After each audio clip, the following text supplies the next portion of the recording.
Victor James Osimhen was born on December 29, 1998, in Lagos, in one of Olusosun's poorest neighborhoods.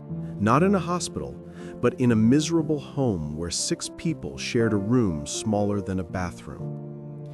His father worked whatever he could find, carrying bags, washing cars, loading trucks. His mother sold fruit and vegetables by the roadside. They had 6 children. Victor was the youngest, the last mouth to feed in a family that couldn't feed itself. Poverty in Lagos wasn't what poverty means in the West. It was real hunger, the kind that cramps your stomach and blurs your vision. Days without proper meals. Watching your siblings cry not from sadness, but from the pain in their bellies. Hunger doesn't make you weak. Hunger makes you fight. Because when you've been truly hungry, you'll do anything to never feel that way again. At 6 years old, when children in wealthy countries are learning to read, Victor was working. He became a water seller. He'd wake before sunrise, pack water sachets into large bags, then walk to the busiest intersections. When traffic stopped, and Lagos traffic is legendary, he'd run between cars, knocking on windows, begging, "Pure water, cold pure water, please, sir." The Lagos sun was brutal. It would leave him on scorching asphalt, his feet burning when he had no shoes. His shoulders ached from carrying water, but he couldn't stop. Every sachet he sold meant his family could eat that night. Yet there was something in him. When he wasn't selling water, when he found even 20 or 30 minutes, he played football. Not with a real ball, they couldn't afford one. With a bundle of plastic bags, a crushed aluminum can, even once with a grapefruit he was supposed to sell, and his mother beat him for it. Football was his only escape. In those moments, he wasn't a poor water seller. He wasn't hungry. In his imagination, he was scoring goals in big stadiums, hearing crowds roar his name. His older brother Andrew saw it clearly. Victor has a gift. We need to find him a real team. But football academies in Lagos cost money. Registration fees, equipment fees, uniform fees. The Osimhen family was spending every naira just to survive. There was nothing left for football dreams. Then, when Victor was 10 years old, his already difficult world completely shattered. Dreams are free, but chasing them costs everything you have, and usually more than that. His mother fell ill. It started with stomach pains. She needed to see a doctor, but missing work meant no income, and seeing a doctor cost money they didn't have. It got worse, much worse. Finally, they took her to a local clinic. The doctor's diagnosis was devastating: cancer. Advanced stage. She needed surgery, chemotherapy, treatments that would cost more than the family would earn in years. They tried everything. Victor's father begged relatives for money. Victor kept selling water from sunrise to long after sunset, sometimes collapsing from exhaustion. They raised some money, but it would never be enough. Victor's mother deteriorated rapidly. The pain became unbearable. She lost weight, became a shadow of herself, and the family could only watch, helpless, as she suffered. She died when Victor was 12 years old. He watched his mother, the woman who brought him into this world, who worked herself to exhaustion trying to feed him, die slowly and painfully because they couldn't afford to save her. That kind of trauma doesn't heal. That kind of pain doesn't fade. It either breaks you completely or forges you into something harder than steel, something unbreakable. For Victor, it became fuel, pure burning fuel, rage at the injustice, determination to never be helpless again. A promise made at his mother's grave: "I will never watch someone I love die because of poverty again. I will make it. Not just for me, for her." Some people are motivated by dreams of glory. Others are driven by pain and loss. The second type never, ever quits. After his mother's death, Victor threw himself into football with an intensity that bordered on obsession. It wasn't a hobby anymore. It was survival. It was his weapon against poverty, his ticket out of the hell that had taken his mother. His brother Andrew found him a spot at a local academy in Lagos, Ultimate Strikers Academy. It wasn't fancy. It was a dusty field, worn-out donated equipment. Victor was raw, completely untrained. He'd learned football playing with crushed cans in alleyways, but still, something was different about him. When he ran, he exploded, like he was being chased by something terrifying. When he shot, he attacked the ball as if it had wronged him. "That boy plays hungry," a coach observed, and hunger is the most powerful motivator in existence. At 14, Ultimate Strikers Academy entered a major tournament, the 2013 Nigerian U17 National Championship. Victor scored, then scored again, then again. By the tournament's end, scouts from the Nigerian Football Federation were taking serious notice. He was selected for Nigeria's U17 national team, the Golden Eaglets. When you've lived at the absolute bottom, every small step up feels like flying, even when you're still crawling. In October 2015, the FIFA U17 World Cup came to Chile. Nigeria's Golden Eaglets arrived as favorites, but nobody expected what Victor Osimhen was about to do. First match, against the United States, Victor scored. Second match, against Croatia, 2 goals. Third match, against Ecuador, hat trick. As the tournament progressed into the knockout stages, defenders from around the world realized they were facing something special. Not just a talented teenager, something primal. He played every match like it was the last football match that would ever be played, like his life depended on every goal. Because in a very real sense, it did. Quarterfinal, 2 goals. Semifinal, 1 goal and 2 assists. By the time Nigeria reached the final, Victor Osimhen had scored 9 goals in the tournament. European scouts were flooding the stands. The final? Nigeria versus Mali. Victor scored early. Later, he added another. Nigeria won 2-0.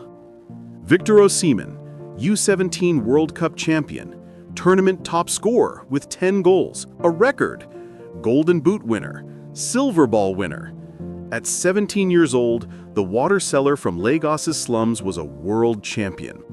His name was on the lips of scouts from Real Madrid, Barcelona, Manchester United, Arsenal. But while Victor had been in Chile winning a World Cup, his family had still been in Lagos, still poor, still struggling. His trophy didn't pay their rent. His golden boot didn't put food on their table. He needed professional football, fast, before the attention faded. Winning the trophy was the easy part. Now came the real fight, navigating the vultures who wanted to exploit him. VfL Wolfsburg, Germany's Bundesliga. In 2017, at 18 years old, Victor signed his first professional contract. Transfer fee, 3.5 million euros. The first thing Victor did, before buying anything for himself, was send most of the signing bonus home. He paid off every debt his father had accumulated, including loans taken trying to save his mother. He bought his family a proper house. But in Wolfsburg, everything was different. Language, food, weather, football. Bundesliga defenders weren't like U17 opponents. They were bigger, stronger, far more experienced. He barely played that first season. When he did play, he looked lost, scared, hesitant. After one disappointing season, Wolfsburg loaned him to Charleroi in Belgium. Things improved slightly in Belgium. 12 goals in the 2018-19 season. When he returned to Wolfsburg, nothing had changed. The club had lost faith. He barely played again. After 2 full years, the club decided to cut their losses. They sold him to LOSC Lille in France for just 12 million euros. Victor was devastated. He'd failed in Germany. Whispers started spreading. One tournament wonder. Only good against kids. Can't handle the physicality of men's football. The world celebrates you when you're rising and buries you when you're struggling. The question is, will you stay buried? Christophe Galtier, Lille's experienced coach, saw something in Victor. In their first real conversation, Galtier looked Victor in the eyes and said something nobody else had. "Victor, I've watched all your footage, and I can see what happened. You're not playing like you're hungry anymore. You're playing like you're afraid. Afraid to fail. Afraid to lose what you've gained. But here's the truth. Fear makes you small. Hunger makes you dangerous. You need to play like you did in Lagos, when you had nothing, because that's when you were truly terrifying." Something in those words cut through Victor's fog of self-doubt and fear. He remembered who he was, where he'd come from, what he'd survived. If he could survive Lagos, if he could survive losing his mother, if he could survive going to bed hungry, then he could damn sure survive Ligue 1. The 2019-20 season was Victor's reintroduction. 13 goals in his first season at Lille, but in the 2020-21 season, something fundamental shifted. Victor Osimhen exploded. He terrorized Ligue 1 defenses, bullied defenders who'd bullied him. 18 goals in a pandemic-shortened season. Playing for Lille, not Paris Saint-Germain with its unlimited budget and superstar players. But they challenged. With Victor leading the attack, Lille mounted an impossible title race against PSG. A club with Neymar, Kylian Mbappe, and hundreds of millions of dollars in annual spending faced a team with a fraction of their resources, but something money can't buy: hunger. On the final day of the season, Lille won the league. They beat PSG to the Ligue 1 title in one of the biggest upsets in French football history. Victor Osimhen, the water seller's son who'd failed in Germany, was now a French champion. Europe's giants noticed. In summer 2021, Napoli acted decisively. They paid 70 million euros, the highest transfer fee ever paid for an African player. When Victor signed the contract, he cried. Not because of the money, he cried because of what it represented. Vindication. Proof that he wasn't a one-tournament wonder.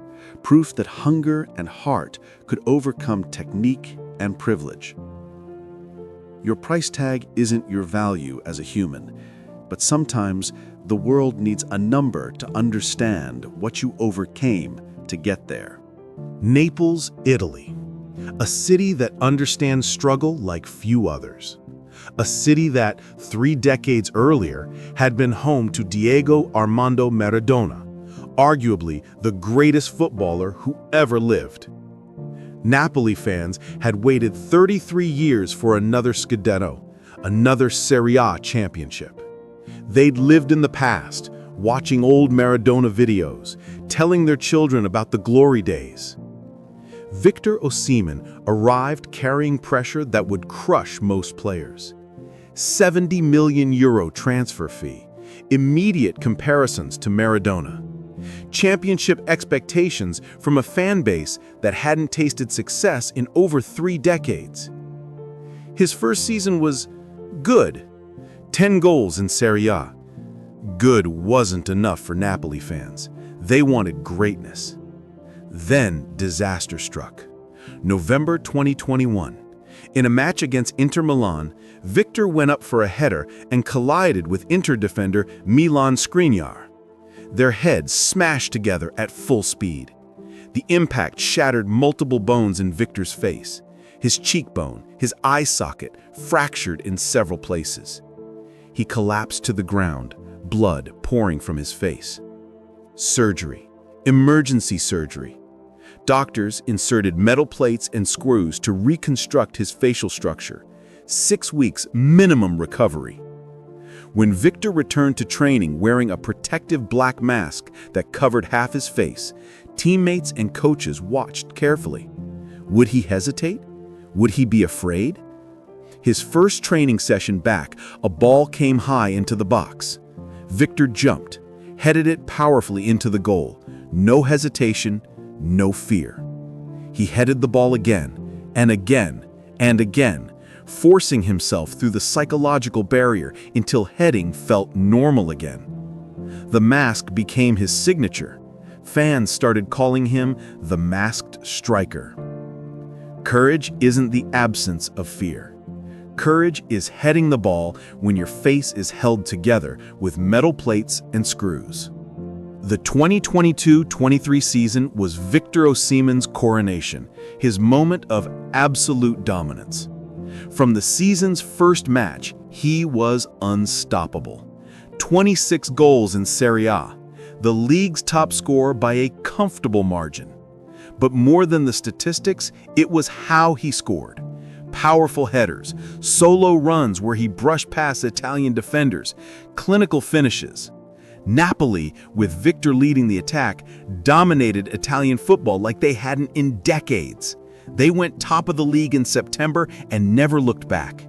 The city fell in love with him, his story, the poverty, the loss, the struggle, the resurrection, resonated deeply with Neapolitans who understood hardship.